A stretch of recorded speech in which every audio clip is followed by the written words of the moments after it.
What up? It's your boy T-Bird and Reaction. Today is from Friday. Do it early because I gotta get today. So, about to do the meat and potatoes of Films Friday, which is Dead Meat Kill Count. And I'm dead serious when I said I am not doing Forever Purge.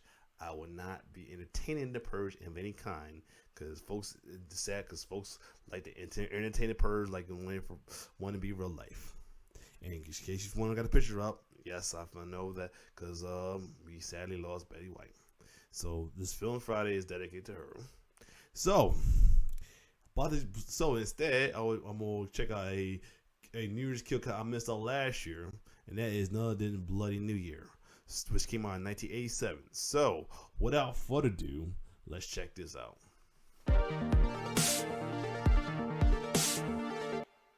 Welcome to the Kill Count, where we tally up the victims in all our favorite horror movies. I'm James A. Janice, and today we're looking at Bloody New Year, a British film released direct-to-video in 1987. Holiday kill counts are often among my favorite episodes, because they give me an excuse to look at unknown, weird-ass films that are sometimes so bizarre they nestle deep into my heart and become cult favorites of mine. It's not cranberry sauce, Artie. It's not cranberry sauce. Bloody New Year doesn't quite reach the level of a Blood Rage, but it's still full of absurd moments that had me exclaiming aloud. Directed by Norman J. Warren, a dude who began his career making softcore sex films before moving on to horror movies like Prey and Inseminoid, Bloody New Year is a fever dream that follows a group of British teenagers who wind up on a small island with a haunted hotel stuck in time. The movie's a start-stop system of entertainment with long stretches of boring meandering, punctuated by loud bursts of absurdity. The best comparison I can make to a movie covered on the Kill Count would probably be the somewhat strange Tourist track, but it might be better to think of Bloody New Year as a less refined House, the bizarre 1977 Japanese flick we covered on the podcast a couple of years ago. Oh, and by the way, you might have noticed that some of the movie's footage looks physically damaged, with weird tears and artifacts throughout. Bloody New Year's original negative was lost and or destroyed, but Vinegar Syndrome, who also made the Ice Cream Man Blu-ray, used the last remaining 35mm print they could find and restored it best they could. It wasn't fully properly preserved though, so sometimes it looks like poop. Glad they were able to salvage the film, or else we'd have lost some kills to history. How many? Let's find out. The movie begins with a title card and a rock and rollin' song called Recipe for Romance. Take one boy, take one girl, add a little love and shake it up, shake it up. I need to thank it up to cry no more, because I've been singing this goddamn song non-stop the past week, and I'm gonna be honest with y'all, I don't mind one bit. That's a recipe for romance, that's a recipe for. This 1959 New Year's Eve party at the Grand Island Hotel jumps out of its box frame and stretches across our widescreen, then gives itself some color just long enough for one unfortunate woman to meet her demise, in a mirror, which happens with the shortest cut scream I've ever heard. Come here! I had to go there. And we're at the Flippin' Fun Fair, filmed along with most of the movie at Barry Island in South Wales. The filmmakers were given blanket use of the Barry Island Pleasure Park, which is open to this day for the modern day equivalent of $1,000 for the week. Does that mean PAs are operating these carnival rides? Is that why that ship is going all the way around? Holy shit! I'm not sure how safe this all was, but hey, that is one cheap filming location. Our lead characters are two couples, Janet and Rick and Leslie and Tom, and their single friend, Spud, who's one of them desperate types. He gets his chance to woo a lady when he sees a couple of 80s hooligans harassing a woman on the Tilt-A-Whirl, all while Recipe for Romance plays on the ride. Spud and Rick try to help her, but the ride operator gets involved, helping the hooligans? Okay, so Tom gets the bright idea to turn off the ride's power. They save this American tourist, Carol, who joins them for a Scooby-Doo chase that includes screaming psychics, synchronized threats of violence, and a wacky vehicular getaway that's one Santa and Godzilla short of being a big adventure. They're able to free themselves of these 3 meddlesome greasers, including the old dude ride operator, and keep on driving until their car becomes a boat and the road becomes water. The Brits welcome Carol to their country and Spud gets straight to hitting on her, but then their boat gets to hitting on a rock and starts taking on water like it's part of White Star Line's 1910s fleet. They're forced to abandon ship and pretty much scuttle it as they wade ashore to an island where POV shots hide in waiting. Their exploration of the interior leads to horse skulls, barbed wire, danger signs, peeping ghosts, he's right there, and a mysterious plane crash. And that's all before they reach the haunted hotel. The Grand Island Hotel is a sight for soggy eyes, even if, Spud, knock it off, even if the lobby's apparently deserted. Though its holiday decor seems out of place here in July, a warm building's a warm building, and these youths split up to explore the place and or catch glimpses of ghosts. Oh shit. What's the matter?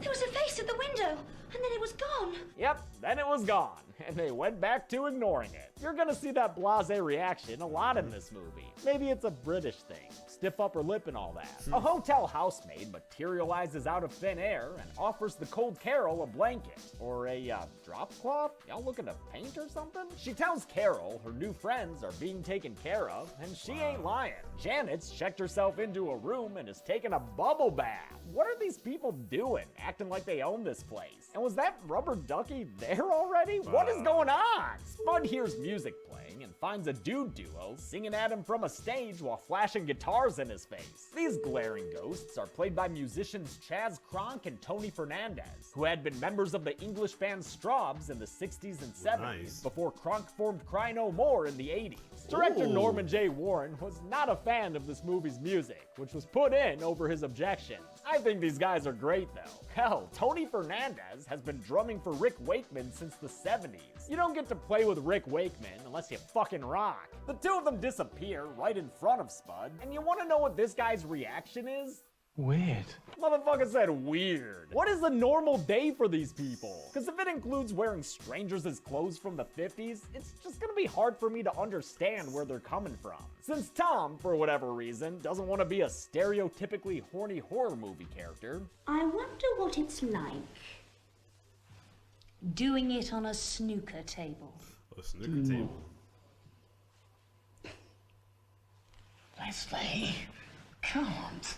He and Leslie leave the snookering to the ghosts and go off to find the fuses. If he needs to, Tom can borrow some mojo from Rick and Janet, because not even a ghost scare in the mirror can stop these two from spit swapping and bum flashing. Leslie tries pressuring Tom into sexy times on top of a disgustingly dusty mattress, but he's determined to get the power running, which, for whatever reason, lights off a bunch of fireworks. With the Holy power shit. back on, appliances turn into brave little toaster characters that would rather Brave die little than toaster. serve you humans another day. The Sick brave dust little a toaster. tyrannus. It somehow also turns on a battery-powered Santa, who looks like he's beating his jingle bells, and a TV that the kids ignore with programming from 1959. It's a news broadcast with scientists talking about an anti-radar device, which is being launched on New Year's Eve, and when activated, will turn the plane carrying it invisible. Invisible like the butt sitting on this mattress. Spooky!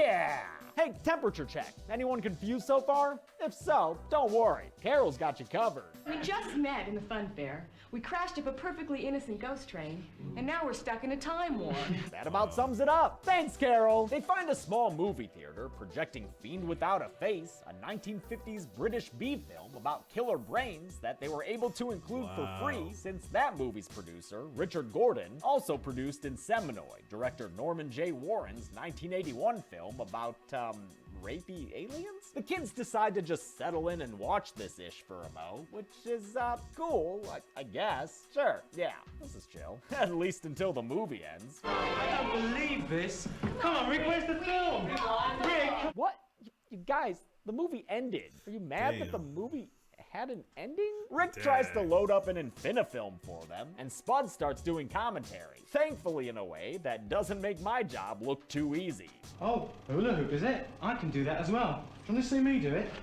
Right, here I go. Try referencing 90s media and using wordplay, dude. That always seems to do the trick. But Spud's no hot potato when it comes to narration, and a character from the film jumps out and starts strangling him against the ground. That finally breaks them all free of their nonchalance. Just in time, too, to see this wild shit. Ah! Come here! I don't know what happened with that dude in the camera, but turns out he killed Spud with a simple scratch to the face. Pretty bad horror movie kill when it could have been done by Lucy. Janet takes up the mantle of hysterical... I'm reminded of how the Snyder got killed on Nightmare on Elm Street 2. Just a couple scrapes to the back of his head and he died. Woman and flees, with Rick chasing after her into the trees. Carol hangs back by herself at the hotel while Tom and Leslie go exploring, hoping to find a way to contact someone for help. They find a little cottage that they barge right into, and Leslie pays for the home intrusion with a fishing net that covers her and starts hooking into her skin. Damn, this is surprisingly painful to watch. All those hooks tearing her up? This ain't Hellraiser. Tom, dude, you'd better hack that net away until it's sighing like a tourist trap mannequin. I didn't moan like that. But the danger isn't over for Leslie. Tom, man, you've got to react to things quicker here. Your girl's getting choked by a seaweed table or some shit. Get in there! He stabs at the monster with a fishing hook, vanquishing it back into its table form. Then something happens, and the scene ends with another abrupt yell. Rick retrieves Janet, and they're headed back to the hotel when they start hearing canned laughter from somewhere nearby. Oh, shit. But they're unable to find anyone supplying this merriment. Unless maybe it's them trees that are laughing at you, brah. Phil Collins sounding drums fill the soundtrack as the movie briefly ventures into an Evil Dead style. They show that same action three times in a row. Phil Collins drums. Weird, but is it any more weird than that peeping ghost guy? He's right there. It's certainly not more weird than the Invisible Man's footprints on the beach. Oh, wait, hey, with those visuals, now I'm getting more of a Peter Gabriel vibe from the drums. In any case, the parade of weirdness completely flummoxes Rick. They've gone, but why couldn't we see them? He's just like, I don't know. They hear the sound of a plane crashing and see an explosion through the trees. When they track it down, they find a bombed out building with the plane's burning wreckage inside. And the reflective ghost of its pilot. Look out! Oh, shit. I guess he's not. Get the fuck out of here, man! Meanwhile, Carol has her own little adventure after following that housemaid into the lodge.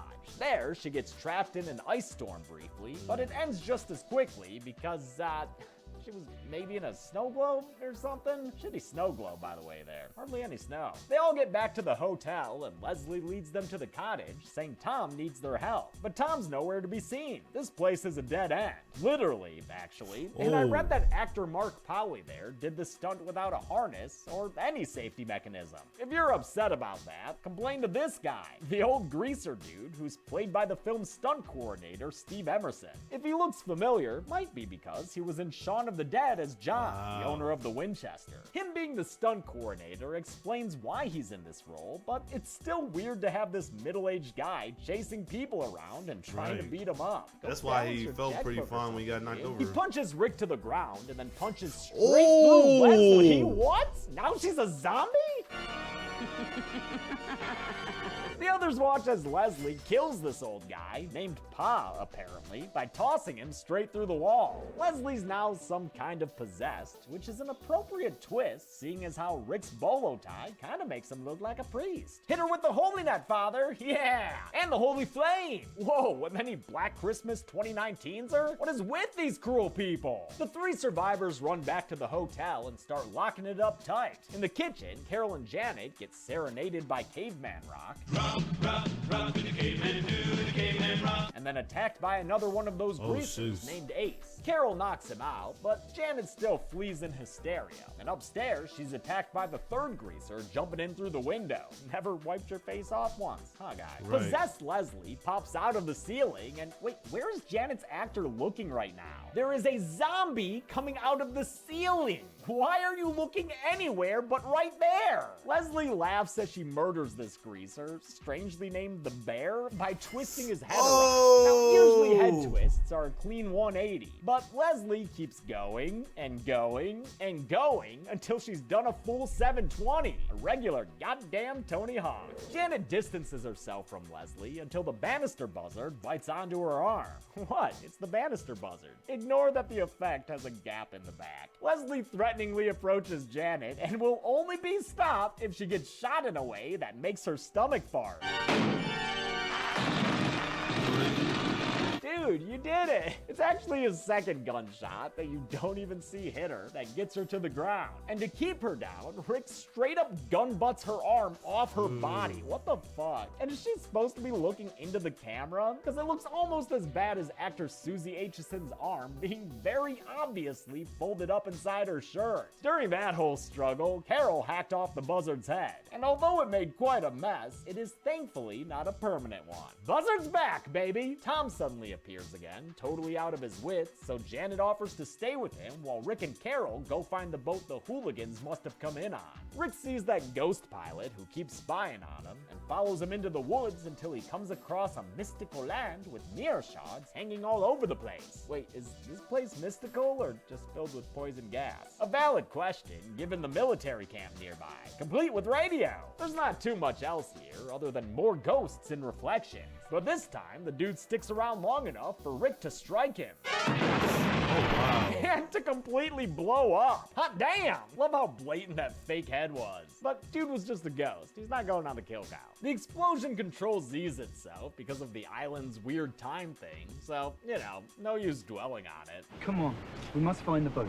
Chin up now, come along. They find the hooligan boat anchored off the coast, but they'd better get back to that hotel quick, because turns out Tom's possessed too, and he's trying to get with your girlfriend, Rick. Come on, Jan. That's some nice dirty games you'll enjoy. She buries him beneath a Christmas tree and flees into an elevator, the door of which she uses to smash Tom's hand apart. You know, this movie's got better gore than I'd expect. Oh shit, the elevator tears off Tom's arm too? This movie kinda rips. Though Rick and Carol have returned, Janet's stuck in this elevator, which apparently only goes to the squishy floor. Arms attack her from the elevator wall, but this poor production. The cheap latex tears, completely ruining the effect. Nightmare on Elm Street, this ain't. When the elevator finally returns to the ground floor, Janet is gone, seemingly absorbed into its walls. You gonna be okay, Rick? No! Oh. Janet! Jan! I guess not.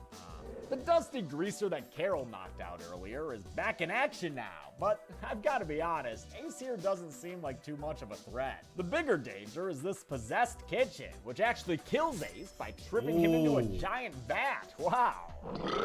And with a burp and a blood drain? Nice. The dishware and cutlery start going all berserk, forcing Carol and Rick to take cover in the pantry. I really love these no-budget effects. Clearly, it's just footage being played in reverse, but it still has an eerie, cool look to it. As far as I'm concerned, they're balling on a budget. Janet's voice lures Rick and Carol into the ballroom, where a woman appears on stage and welcomes them to the New Year's party. Hope they like the decor. They'll be looking at it for a while. In fact, ladies and gentlemen, I'll let you into a little secret. We're here forever. The woman's face turns into those posters for The Prodigy as she dumps a steaming pile of exposition into Rick and Carol's laps. On New Year's Eve 1959, the government sent up a plane with that experimental cloaking device. It crashed on the island, and the device caused time to shatter, turning this place into the overlook for everyone there, dead or alive. We are all caught in this awful, angry half-world, and we can't escape. Ever. Ever? Wow. Ever. I know! Rick and Carol are chased around by ghosts, with all their friends and Spuds making an appearance. There's a blinky special effects showcase in the game room for a bit, and then the two of them hop onto a snooker table so they can ride it away and Blow this pop stand! good idea. This place is lame, with its runny latex. Oops. A whole friggin' intervention appears of ghouls they know and ghouls they don't, but they just ride that snooker table like it were a bikini bottom boulder. Though it's very, very slow, I must say. How are they getting away when it's moving and sounding like a kid's carnival ride? They slide down the snooker table and somehow wind up back outside. Wow, what a life-alteringly weird experience that was. Come on, we can still make the boat. Yes, mustn't dally now, mustn't be late. They get down to the boat and are ready to cast away when, what do you fucking know? Janet appears on the beach, calling for Rick to come back. The idiot falls for it and returns to the island, only to get stuck in some quicksand as his honey disappears. Rick finds himself in the company of a zombie-possessed Pa, and is killed when Pa takes an outboard and runs it over his head off screen. Director Norman J. Warren wanted that kill to be bloody and on screen, but he found himself constantly at odds with producer Maxine Julius, who he said forced him to make the film quickly and cheaply. He had such a bad experience making this movie that he just stopped directing features after this, though he has directed some shorts and music videos since. Carol's left all alone in the boat, but before she can get rowing, she's pulled down into it, killing her, trapping her in time. The movie ends at the afterlife party, with the British males already used to congoing with the ghosts. Carol's gonna need some time to adjust, and she ends the film for us by screaming in a freeze frame. No need to scream so much, girl. The credits have exactly what we want. Recipe for Romance playing one more time, making sure we won't forget it. That's a recipe for romance. That's a recipe for romance. How many kills will we be ending this wild year on? Let's find out and get to the numbers. Here we go. Oh yeah! Happy New Year! That was a big one. Oh shit. 10 people died, or whatever, in Bloody New Year. The victims consisted of 6 men and 4 ladies, but I'm sure as they spend eternity together, they'll try all sorts of pairings for the New Year's Eve dance-offs. With a runtime of 94 minutes, that left us with a kill on average every 9.4 minutes. I'll give the golden chainsaw for coolest kill to the bear, despite his stupid name. Never seen a head rotated twice like that before. Good stuff. Dull machete for lamest kill will go to Janet, which had a decent idea behind it, but not enough of a budget to pull it off. And that's it. Bloody New Year came out in 1987, and the more I watch it, the more I can appreciate its nightmarish quality. I'm glad the nightmare of 2020 is finally over with, but it'll take people being good to make 2021 truly better. Let's all do our parts, okay? I've got plans to shake things up this year so the channel doesn't get stale, so keep an eye out for announcements. I'll always keep you informed. Until As you know, this was made around like 2020 to go into 2021. But yeah. Well, sadly we lost Betty White, as you see right here. So anyway, other than that, if you like my reaction, like, share, subscribe to the channel. See y'all in 2022. It's your boy T-Bird signing off. RP Betty. It's your boy T-Bird signing off. One love.